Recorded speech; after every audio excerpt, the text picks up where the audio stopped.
Hello everyone, I am Rodney from the Wini development team, and today I will be showing you how to use Wini Demo version 0.011.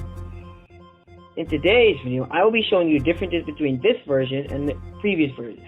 This version technically is an update, but it does patch some major issues from the previous one that we have recently encountered. If you read the blog update, you will notice that from now on, all future versions will be in Win32 cabinet extractor files. In other words, you will have to install them manually. We did this to protect ourselves from copyright, piracy, and to prevent loss of data. We are sorry if this conveniences anyone. Anyway, let's get started with today's video. I already have the installation files here, but I'm going to show you how to do so.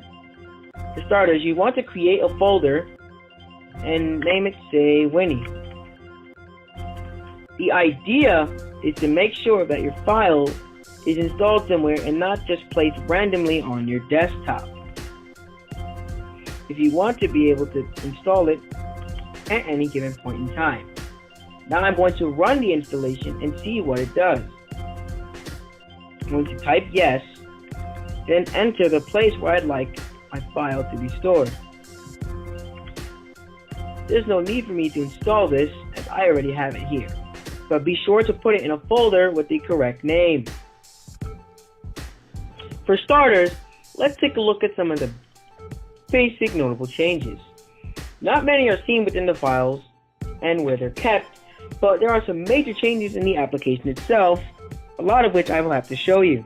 The booting screen is exactly the same, so there's no need to overemphasize or explain anything with the booting screen. It has not changed much, simply just the version information. Now let us get on with using the application itself. If we notice, it still runs using the program's menu. We hope to change this by version 02, but it's not really all that much of importance. Now let us get started. For starters, I'm going to show you File Manager and how it's different from the original. In File Manager, we notice the same directories. Nothing much has changed here. But if you notice, we can add directories or remove directories. There's no need to remove any directory if I'm going to add one to show you how this feature works. Please enter the name of the directory. I'm going to type win-win because that's what our operating system is for everyone. Enter the name of the folder. I'm going to type FLD.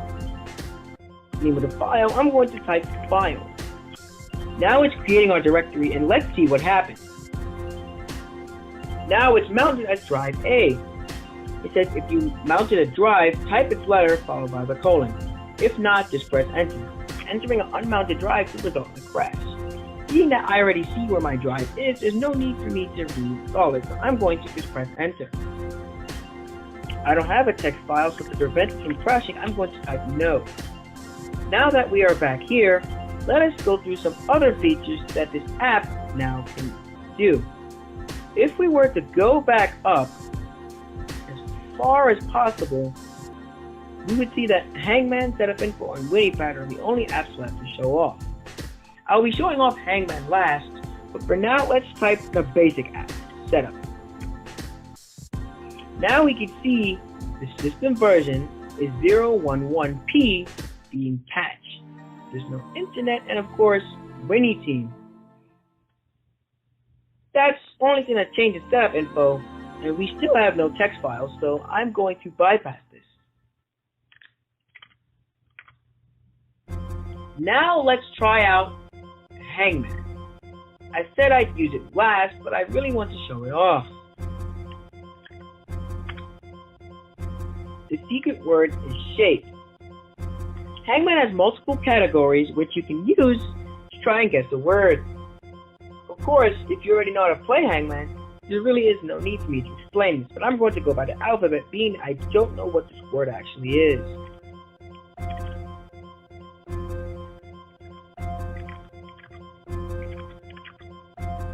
The word was pentagon, and I totally didn't skip geometry class. So I don't want to play again, and now the demo should expire. The demo in this time has expired, so I'm going to reopen said demo so that I can show off WiniPad and how it works. As you can see, the booting screen did not take any actual major changes. Now then, if we take a closer look, let us open only WiniPad. Type your text to save it, and then press enter to save it. I'm going to type Wini. Wini is the best ever. I'm going to be a text file from earlier. I'm going to type yes. The file's temp cache is now deleted from WiniPad. The reason why it deletes itself is that you'll be able to write multiple text files, but you won't be able to go back to the text file you wrote previously. So now we can mix up how we want to open applications. So now I can open setup and then open any other application from said location. Anyway, that is it for today's video, guys. Be sure to check out the blog, and thanks from the development team. And I am Rodney, and this was your host.